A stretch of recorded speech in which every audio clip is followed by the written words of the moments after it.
Hello everyone, very warm welcome to all of you an upgrade IAS. आज हम लोग एक इम्पॉर्टेंट टॉपिक पर बात करने के लिए जा रहे हैं। इम्पॉर्टेंट टॉपिक है हमारा 70वीं मेंस।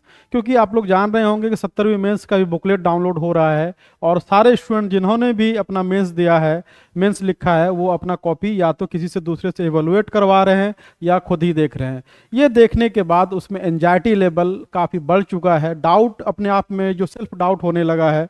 तो उन्हीं चीज़ों पे आज हम लोग बात करेंगे कि सबसे पहले बात करेंगे कि आफ्टर सेइंग जो बुकलेट आपका एंजाइटी लेवल क्यों बढ़ा। दूसरी बात हम लोग ये बात करेंगे कि डीआई का आंसर क्या सही है क्या गलत है, इसके बारे में बात करेंगे। दूसरी बात ये करेंगे कि हम लोग डीआई पे ये है कि क्या सभी लोग जो 72 आउट ऑफ 72 में 72 बनाए हैं या नहीं बनाए हैं। तीसरी बात हम लोग करेंगे कि शॉर्ट क्वेश्चन में लोगों का जो वो कैसा रहा है, क्या वो पूरा कर पाए हैं। जो डीआई अच्छा किए वो उनका क्या शॉर्ट भी बना है या फिर लॉन्ग भी हैम्पर हुआ है। उसके बाद लास्ट में हम लोग देखेंगे कट ऑफ इसका क्या होने वाला है। तो हम लोग इन सारी बातों पे जो आज बात करेंगे, ये आपके एग्ज़ाम में खास करके जो अपकमिंग मेंस है और इंटरव्यू है उसमें ये काफ़ी प्रभाव डालने वाला है। इसीलिए हम सोचे कि इस पे एक वीडियो बनाया जाए जिससे कि आपका जो एंजाइटी लेवल है, जो डाउट है, सेल्फ डाउट है, वो कम हो सके। साथ ही साथ आप अपना कंसंट्रेशन फुल्ली आप अपने मेंस जो इंटरव्यू होने वाला है उस पर दे सकें और जो अपकमिंग मेंस है आप उसकी तैयारी कर सकें। तो आज हम लोग इन्हीं चीज़ों में बात करेंगे। आप जाते जाते इसको सब्सक्राइब कर लीजिए हमारा चैनल। हम लोग अभी यहाँ पे नए हैं, हम लोग ऑफलाइन सेंटर हम लोग का है, लेकिन हम लोग यूट्यूब में नए हैं, इसीलिए आपसे रिक्वेस्ट है कि आप इसको डाउनलोड कीजिए। और कोई हाइपोथेटिकल बात नहीं करेंगे, हम लोग वही बात करेंगे जो आपके फ़ायदेमंद होगा, आपके लिए फ़ायदा होगा। तो सबसे पहली बात करेंगे कि एंजाइटी का जो लेवल आप लोग में काफ़ी बढ़ चुका है। एंजाइटी काफ़ी है, लोगों में तरह तरह का डाउट है, सेल्फ डाउट है। अब यहाँ पे ये लग रहा है कि मेरा मेंस होगा कि नहीं होगा। ठीक है, मेंस का रिजल्ट आपको नवंबर लास्ट या दिसंबर फर्स्ट वीक में आने वाला है। आपको नवंबर लास्ट या आपको दिसंबर फर्स्ट वीक में आने वाला है। इससे पहले लोग अपने आप को काफ़ी सेल्फ डाउट में चले गए हैं। दूसरी बात यह है कि वो 71वीं मेंस का प्रिपरेशन भी नहीं कर रहे हैं। प्रीलिम्स का रिजल्ट में भी आ जाए आज, तो यहाँ हम लोग ये देखेंगे कि पहली बात यह है कि ये ट्रैप में आप मत फंसिए। जो आप लोग देख रहे हैं यूट्यूब में, लोग कॉपी चेक करवा रहे हैं, दूसरे का कॉपी देख रहे हैं, ठीक है, ये ट्रैप में आप मत फंसिए। आप ये जान लीजिए कि ये ट्रैप है, एक तरह से क्या है, ट्रैप है। आप अगर इसको देखेंगे तो लगेगा कि दूसरे का कॉपी ज़्यादा अच्छा लिखा गया है। आप अपना एसे का कॉपी देखेंगे तो आपको लगेगा कि अरे मेरा तो एसे में ये दिक्कत है, उसके बाद जीएस में हमारा ये दिक्कत है, हमारा डीआई नहीं बना है, या डीआई बना है तो फुल नहीं बना है, जो 72 का 72 नहीं बना है। तो ऑब्वियस बात है कि ये जो ट्रैप है, एक तरह से आप अगर ये ट्रैप में फंस गए तो समझिए कि आपका इंटरव्यू भी खराब जाएगा और आपका जो अपकमिंग मेंस है प्रीलिम्स होने के बाद वो भी आपका बहुत अच्छा नहीं रहेगा। हम इसको ट्रैप क्यों बोल रहे हैं? ट्रैप इसलिए बोल रहे हैं कि आप ये जान लीजिए कि किसी को भी अपनी हैंडराइटिंग, अपना कंटेंट अच्छा नहीं लगता है। अगर आप पढ़ेंगे उसको तो आप काफ़ी क्रिटिकल होकर के पढ़ेंगे। जब आप क्रिटिकल होकर के आप पढ़ेंगे तो आप नंबर ऑफ उसमें जो है आप जो गलती ढूंढने की कोशिश करेंगे। और जनरली एग्ज़ाम में जब इवैल्यूएशन होता है तो 2-4% अगर आप गलती करते हैं, थोड़ा सा दाएं बाएं हो भी जाता है, तो एग्जामिनर उसको माफ़ करता है कि 18 के बदले आपको 17 मार्क्स दे देता है या 16 मार्क्स देता है। तो अब यहाँ पे क्या कर रहे हैं कि हम लोग चुन चुन करके जो जो गलती हम लोग किए हैं उसको ढूंढ रहे हैं। कहाँ पे हम लोग हैंडराइटिंग हमारी ख़राब है, कहाँ पे कंटेंट हमारा अच्छा नहीं है, कहाँ पे हम लोग और अच्छा लिखना चाहिए। तो मार्केट में जो ट्रैप ये चल रहा, कॉपी देखने का जो सिलसिला चला है, ये गलत है। दूसरी बात ये है, ये आपका इंटरव्यू को हैम्पर करेगा। अगर आप अपनी कॉपी को ज़्यादा इवैल्यूएट करवा रहे हैं, किसी के पास भेज रहे हैं, किसी को दे रहे हैं, या फिर आप जो उसको मल्टीपल टाइम्स उसको पढ़ रहे हैं, तो ऑब्वियस बात है कि ये जो है डाउट आपके मन में आएगा। एक बार पढ़ेंगे आपको लगेगा कि इतना अच्छा ठीक ठाक लिखें, दूसरी बार आप पढ़ें लगेगा कि नहीं इससे भी अच्छा लिख सकते थे, तीसरी बार आप पढ़ेंगे तो लगा कि नहीं हमने तो बहुत ख़राब लिखा है। तो ये क्या होगा कि जब आप यहाँ पे इसको बार बार पढ़ेंगे, बार बार देखेंगे, तो आपका इंटरव्यू हैम्पर होगा। और इंटरव्यू कैसे हैम्पर होगा? क्योंकि आप इंटरव्यू में एक्स्ट्रा एफर्ट डालने की कोशिश करेंगे। एक्स्ट्रा एफर्ट जहाँ पे होगा, आप इंटरव्यूअर को जो समझाने लगिएगा और ज़्यादा एफर्ट डालिएगा, कुछ को स्किप नहीं करना चाहिएगा, तो वहाँ पे आपका क्या होगा कि मार्क्स आपका इंटरव्यू का घटेगा। अभी ये मान के चलना है कि मेरा 450 आएगा, दूसरी बार पढ़ेंगे लगेगा 430 आएगा, तीसरी बार पढ़ेंगे लगेगा 420 आएगा। इस तरह से जब आप फाइनल स्टेज में जाएंगे, इंटरव्यू में जाएंगे, तो आप एक्स्ट्रा एफर्ट डालने की कोशिश करेंगे, वही आपको ले डूबेगा। ठीक है, तो पहली बात। दूसरी बात ये इंटरव्यू को हैम्पर करेगा। तीसरी बात ये है कि किसी से शेयर मत कीजिए। मैं तो अभी ये कहूँगा कि जो आपने दिखाया किसी को, वेलविशर को, ठीक है, या फिर अपने से आपने पढ़ा है, ठीक है, लेकिन दूसरे को दिखाने की कोशिश मत कीजिए। अगर दूसरे को आप ये करेंगे तो आपको या तो वो नेगेटिव फीडबैक देगा। यहाँ पे दो हो सकता है, एक होता है पॉजिटिव फीडबैक। पॉजिटिव फीडबैक होगा तो आप बहुत ज़्यादा जो ओवर हाइप अगर वो कर देता है तो लगे नहीं मेरा सिलेक्शन हो जाएगा, फिर आप इंटरव्यू में आप उतना अच्छा करने की कोशिश नहीं कीजिएगा, आप इंटरव्यू उसको ऐसे ही छोड़ दीजिएगा। दूसरा यह है कि नेगेटिव साइड है इसका। नेगेटिव एस्पेक्ट ये है कि अगर आप यहाँ पे वो आपको कुछ क्रिटिकल अगर मान लीजिए ये जो फीडबैक दे दिया, तो आपके मन में एक संशय बना रहेगा, एक डाउट जो आपके मन में रहेगा, और ये आपके जहाँ पे आपको इंटरव्यू में मान ली 80 आपको मिल सकता था, आप इंटरव्यू में आप 70 लेकर के आएंगे, और यही आपका रैंक डिसाइड करेगा कि अगर आपका सिलेक्शन होता है तो आपको एसडीएम मिलेगा कि आपको कोई बीडीओ या एलईओ आपको मिलने वाला है। तो ये आप इस पे ध्यान रखिए। दूसरा जो हमारा जो टॉपिक है वो है डीआई। डीआई के बारे में बात करेंगे आज। तो पहली बात यह है कि डीआई डाटा इंटरप्रिटेशन बहुत इंपॉर्टेंट है, सब लोग जानते हैं, लेकिन हमने ये भी देखा है कि जो डीआई नहीं बनाए हैं उसका भी रिजल्ट हुआ है। उसके पीछे क्या रीज़न है बात करेंगे। तो सबसे पहली बात है कि मोस्ट ऑफ द स्टूडेंट जो डीआई जो है आपको देखेंगे 40 से लेकर के 50 के बीच में ही बनाए हैं। मोस्ट जितने स्टूडेंट्स से हम बात कर रहे हैं जो पता चल रहा है वो लग रहा है कि 40 से 50 के बीच में डीआई बना है। अगर जो मान लीजिए 60 प्लस जिनका डीआई सही है तो उसका देखिएगा कि डीआई बना है 1 घंटा 10 मिनट में या 1 घंटा 20 मिनट में। अगर वो जो क्वेश्चन नंबर फर्स्ट बनाया होगा तो मिनिमम उसको आपको 1 घंटा 20 मिनट लगा होगा। अगर आप ये जान जब 1 घंटा 20 मिनट लग गया तो आपका वो क्या होगा, बाकी करंट अफेयर और हिस्ट्री क्या होगा, हैम्पर होगा, ऑब्वियस बात है। तो आप यहाँ पे देखिए कहते हैं ना कि एलएचएस बराबर आरएचएस, तो यहाँ पे यही नियम होता है कि अगर आप डीआई पे बहुत अच्छा करने की कोशिश करते हैं तो टाइम लगता है, उसको रीचेक आप करते हैं, हर कोई रीचेक करता है क्योंकि उसमें सॉलिड मार्क्स आता है। जब आप वहाँ पे आप टाइम देते हैं तो ऑब्वियस बात है कि आपका हिस्ट्री और आपका करंट अफेयर आपका हैम्पर होता है। और फाइनली जब आप ये सोच के रखेंगे मेरा डीआई अगर मान लीजिए कि 65 सही है तो हमको 180 या 190 आएगा, लेकिन आप जब देखेंगे तो आपका 160 या 165 के आसपास आता है। रीज़न क्या है? रीज़न इसके पीछे ये है कि आप करंट अफेयर में और हिस्ट्री में आप एवरेज लिखे हैं, आपका शॉर्ट क्वेश्चन छूटा है, या फिर लॉन्ग क्वेश्चन अगर आप शॉर्ट क्वेश्चन पहले लिखे हैं तो आपका लॉन्ग क्वेश्चन आपका बहुत अच्छा लिखा नहीं गया है। तो डीआई में आप इत्मीनान रहिए। दूसरी बात यह है कि डीआई का जो आंसर है वो आपको देखेंगे कि अलग अलग यूट्यूबर जो है आपको अलग अलग दे रहा है। सबसे अच्छा आप क्या कीजिए कि आप अपना आंसर लेके बैठिए, जाइए बीपीएससी के वेबसाइट में क्वेश्चन वहाँ पे डाउनलोड कीजिए। डाउनलोड करने के बाद आप अपना खुद से बनाइए। खुद से नहीं बनाने के बाद क्या कीजिए, अगर आपके पास आप नहीं बना पा रहे हैं तो आप क्या कीजिए कि आप या तो जो जेमिनी है या फिर आपको चैट जीपीटी है उसमें आप क्वेश्चन डालिए, आपको वो सॉल्व करके देगा। उससे रीचेक करवाइए, 2-3 बार करवाइए, आप जेमिनी में भी करवाइए, उसके बाद आप चैट जीपीटी में करवाइए। क्योंकि देखिए मार्केट में जो कोई बोल रहा है कि हमारा 65 प्लस है, तो वो जैसे एक क्वेश्चन है जो पाई चार्ट वाला, उसमें 3 रेशियो होना है, क्लियर है, लेकिन सब लोग मार्केट में बोल रहे हैं कि 2 रेशियो होगा। तो कहने का मतलब यह है कि अगर आप रीचेक करना, वेरीफाई करने की कोशिश करते हैं तो आप इसका अगर आपके पास एक्सेसिबल नहीं है, आप कोई टीचर नहीं है, आप कहीं पे आप नहीं क्लास किए हुए हैं, तो आप आराम से जाइए, जेमिनी में जाइए, चैट जीपीटी में जाइए, या आप जो एक और परप्लेक्सिटी है उसमें जाइए, उसमें चेक कर लीजिए। तीनों में कीजिएगा तो आपको आंसर मिलेगा। ये हमने खुद किया है, देखा है कि आंसर जो है वही आपको 100% करेक्ट।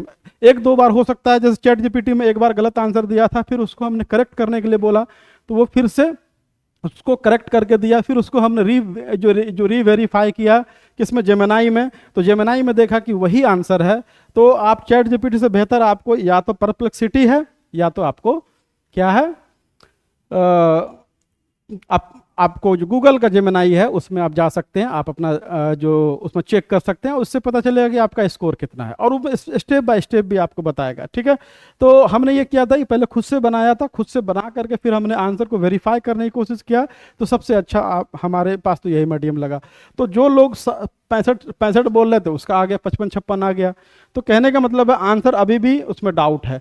तीसरी जो बात एक और इम्पोर्टेंट है, अपडेट है हमारा अपग्रेड आईएएस। आप लोग जानते हैं कि ये ऑफलाइन सेंटर है पटना में, कुलड़िया कॉम्प्लेक्स अशोक राजपथ में, बीएन कॉलेज के पास है। ये कोचिंग बहुत पुरानी है। अब हम लोग थोड़ा ऑनलाइन भी आने की कोशिश कर रहे हैं, लेकिन हम लोग जो है, जो हमारा यहाँ पे ऑफलाइन बैच है, फाउंडेशन बैच स्टार्ट होने के लिए जा रहा है। उसके बाद 71वीं मेंस स्टार्ट होने जा रहा है, साथ साथ में 71वीं टेस्ट सीरीज भी स्टार्ट होने जा रहा है। तो आप लोग दिए गए नंबर पे फ़ोन कर सकते हैं। और यहाँ पे आपको फैकल्टी के लिए आपको श्योर रहना पड़ेगा, आपको हर पेपर के लिए, हर सब्जेक्ट के लिए वेल क्वालिफाइड, और आपको अलग अलग फैकल्टी मिलने वाला है। टेस्ट सीरीज में भी हमने उसी तरह रखा, इवेलुएशन आपका काफ़ी दमदार तरीके से होगा। जो लोग 3-4 बार यूपीएससी बीपीएससी इंटरव्यू दिए हैं वही लोग यहाँ चेक करेंगे, तो आपको यहाँ फीडबैक भी अच्छा मिलेगा और मेंटरशिप भी अच्छा मिलेगा, आप ज्वाइन कर सकते हैं। उसके बाद अब यहाँ पे देखिए शॉर्ट में आते हैं। शॉर्ट में बहुत सारा दिक्कत है। शॉर्ट में क्या दिक्कत है, इसमें देखिए पेपर फर्स्ट है और पेपर उसका सेकंड पेपर है।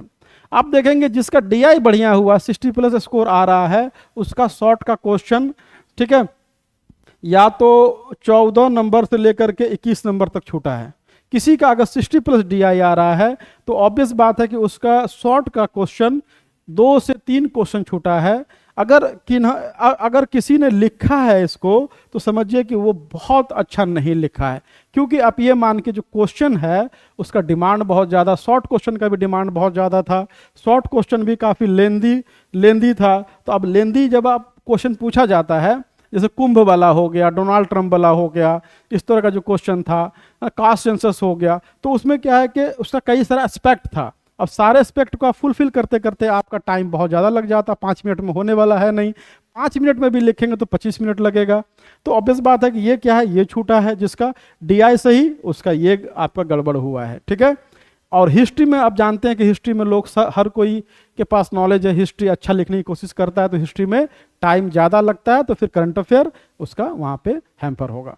दूसरी बात कि सेकंड पेपर में देखेंगे, सेकंड पेपर में इसमें टफ क्वेश्चन है। टफ क्वेश्चन बीपीएससी के इतिहास में हमने ये समझा है कि इससे ज़्यादा टफ क्वेश्चन नहीं आ सकता है। आप शॉर्ट क्वेश्चन देखेंगे उसमें भी कई सारा एस्पेक्ट पूछा है।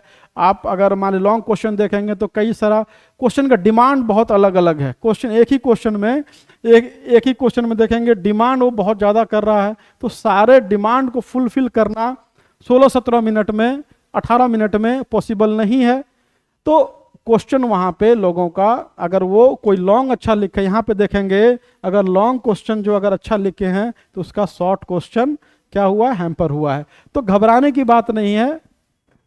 सब लोगों का कॉपी, अभी जो आप मार्केट में कॉपी देख रहे हैं वो जो बहुत अच्छा लिखे हैं या जो ओवर कॉन्फिडेंट है उन्हीं लोगों का है। ठीक है, कोई आप ये मान के चलिए कि मेरा कॉपी एवरेज कॉपी है और हम क्यों शेयर करेंगे, नहीं करेंगे। इसी तरह सब सारे स्टूडेंट यही कर रहे हैं, बहुत वो पर्सनल जो मेंटर हैं उनका उनसे करवा रहे हैं। तो आपको घबराने की जरूरत नहीं है। ये एग्जाम अपने आप में काफ़ी टफ था। अब दूसरी बात, लास्ट बात यह है कि कट ऑफ के बारे में बात करते हैं कि जो कट ऑफ क्या रहना चाहिए। देखिए ऐसे हम लोग इसके खिलाफ हैं कि कट ऑफ आपको बता दें, क्योंकि कट ऑफ वैरी कर सकता है, प्रीलिम्स का कट ऑफ नहीं है। अगर आप प्रीलिम्स का कट ऑफ अगर बात करते हैं तो आपको पता चल जाता है 150 क्वेश्चन है, सब्जेक्टिव नहीं है, तो आपको पता चलता है कि अच्छा 83-84 के आसपास रहना चाहिए, जिस तरह इस बार का जो कट ऑफ होने वाला है। अगर आप मेंस के बारे में बोलेंगे तो इसका जो कट ऑफ जो प्रेडिक्ट करना काफ़ी डिफिकल्ट हो जाता है। एग्जाम्पल के तौर पे आप अगर मान लीजिए 68वीं देखेंगे तो 68वीं में देखेंगे एसे में लगभग पैरिटी रहा है इंग्लिश और हिंदी मीडियम में। 69th में अगर आप देखेंगे तो ऐसे में हिंदी मीडियम वालों के लिए क्या था, स्वर्ग था। ऑन एन एवरेज मार्क्स कितना मिला था आपको, 180 के आसपास मिला है। उसी तरह 67वीं अगर आप देखेंगे तो 67वीं में खास करके जो लैंग्वेज पेपर, जैसे आपको मैथिली हो गया, हिंदी हो गया, पर्शियन हो गया, इस तरह का फिलोसफी जो था, इसमें नंबर भर भर के दिया गया था। लेकिन आप वहीं पे अगर ज्योग्राफी, हिस्ट्री और जो लेबर जो जो एक जो लेबर से रिलेटेड एक पेपर है जो एलएसडब्ल्यू जो है, वो अगर उन सबको देखेंगे तो उसमें नंबर बहुत कम मिला, उसमें मैक्सिमम 150 से 160 मिला था। तो ऑब्वियस बात है कि जिसको जो अच्छा स्कोर कर रहा, 180 प्लस कर रहा, उसका होगा। तो यहाँ पे आप अगर पैरिटी मान के चलते हैं, अगर पैरिटी अगर हुआ तो आपको हम लोग का ये है कि अनुमान है कि 420 प्लस माइनस 10 कट ऑफ रहने वाला है। अभी भी बोल रहे हैं इसके खिलाफ हैं, लेकिन अगर आप ओबीसी में उसी तरह 20 मार्क्स घटा लीजिए, उसी के बाद आप ईबीसी में आप देखेंगे तो 25 से 30 मार्क्स आप अपना घटा लीजिए, तो कट ऑफ इसी के अराउंड रहने वाला है। इसमें कैलकुलेशन क्या है कि मान लीजिए आपको 160 इधर आ जाता है, 130 आपको इधर आ जाता है, ठीक है, आपको 160 आपको जीएस 1 में आ जाता है, अगर जीएस 2 में आपको 130 आ जाता है, और 150 भी अगर आप मान के चलते हैं,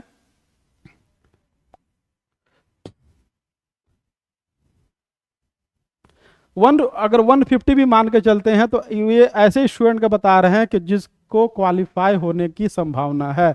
जो स्टूडेंट अगर इतना मार्क्स ला रहा होगा, जीएस 1 160, जीएस 2 में 1 जो आपको ये 130, और अगर ऐसे में अगर 150 ला रहा है, और प्लस आपको अगर देख लेंगे तो 80 या कहेंगे अब 75 नंबर भी अगर इंटरव्यू में लेके आएगा तो इसका सिलेक्शन हो जाएगा। रीज़न ये है कि आप देखेंगे कि यहाँ पे नंबर ऑफ सीट बहुत ज़्यादा है, नंबर ऑफ सीट होना, और दूसरी बात यह है कि पैरिटी की जो बीपीएससी एग्जामिनेशन कंट्रोलर है वो बोलेंगे पैरिटी रखने की कोशिश कर रहे हैं, मैक्सिमम मिनिमम मार्क्स में ज़्यादा डिफरेंस ना हो, तो पैरिटी की बात कर रहे हैं वो। तो आप ये देखेंगे कि आपको यहाँ पे 500 से लेकर के आपको देखेंगे ये जनरल कट ऑफ जो है 500 से लेकर 505 रहने की संभावना है, क्योंकि डिफरेंस जो होता है इंटरव्यू और मेंस में जनरल का 80 नंबर से 85 नंबर के बीच होता है, ओबीसी का 90 से 95, और ईबीसी का जो फाइनल और इन मेंस का जो होता है तो वो लगभग आपको 105 से लेकर के 110 नंबर का अंतर होता है। तो आप ये जान लीजिए कि यहाँ पे आपको कट ऑफ इसी का राउंड रहने वाला है। अगर आप इससे खराब भी स्कोर कर रहे हैं तो मान लीजिए कि इसमें आप अगर 140 भी स्कोर कर रहे हैं तो 130 भी स्कोर कर रहे हैं तो अपने कैटेगरी में तो आपका रिजल्ट हो ही जाएगा मेंस का एटलीस्ट। उसके बाद फिर आप इंटरव्यू में कैसा परफॉर्म करते हैं वो आप पे डिपेंड करेगा। तीसरी बात इसी में एक और इम्पोर्टेंट बात है कि आपको इसमें जो रिजर्वेशन का लाभ नहीं मिलता है। जब फाइनल जो रोस्टर बनता है तो आप देखेंगे कि जो स्टूडेंट जो है ओबीसी का वो जनरल में क्वालिफाई किया, ईबीसी का जनरल में क्वालिफाई किया अगर मान लीजिए, लेकिन फाइनल जब बनता है क्योंकि उसका डिमांड क्या होता है, टॉप पोस्ट, सपोज कीजिए कि आपका जनरल में आपको वो रैंक नहीं मिल रहा, वो पोस्ट नहीं मिल रहा, तो फिर क्या करेंगे आप अपने आप एबीसी में आएंगे, फिर ओबीसी में आएंगे। उसी तरह एससी एसटी में भी वही होता है। तो कहने का मतलब है कि अगर आपका ये स्कोर है इतना के आसपास है तो आप समझिए कि आपका सिलेक्शन होने वाला है। मोर और लेस हम लोग का अनुमान यही है, हो सकता है कि अनुमान गलत हो, लेकिन अगर होगा भी तो प्लस माइनस 10-20 मार्क्स अंतर होगा, ज़्यादा अंतर नहीं होगा अगर ऐसे बूम हिंदी वाले का या इंग्लिश वाले का किया तो। अदरवाइज अगर पैरिटी रहा तो समझिए कि स्कोर यही रहने वाला है। तो आज के लिए इतना ही, और मिलते हैं फिर नेक्स्ट वीडियो में। तब तक लेकिन आप अब कॉपी देखना बंद कर दीजिए, आप अपना जो कॉपी जो देख रहे हैं उसको बंद कर दीजिए और देखने की ज़रूरत नहीं है। आप पीटी पे, मेंस पे, इंटरव्यू पे फोकस कीजिए, वो आपके लिए ज़्यादा फायदेमंद रहेगा। और इसी तरह अगर कोई ये डाउट है तो आप हमारे चैनल जो टेलीग्राम पे ज्वाइन कर सकते हैं, वहाँ पे सारा आपको कैलकुलेशन मिलेगा। साथ ही साथ में हम लोग काफ़ी कम्प्रहेंसिव एनालिसिस भी करते हैं, और कुछ क्वेश्चन जो होगा जो मेंस का अपकमिंग मेंस है वो भी हम लोग वहाँ पे स्टार्ट करने के लिए जा रहे हैं। जो पर डे एक क्वेश्चन डालेंगे उसको आप लिख करके सबमिट कर सकते हैं। तो आज के लिए इतना ही, मिलते हैं फिर नेक्स्ट वीडियो में। Thank you.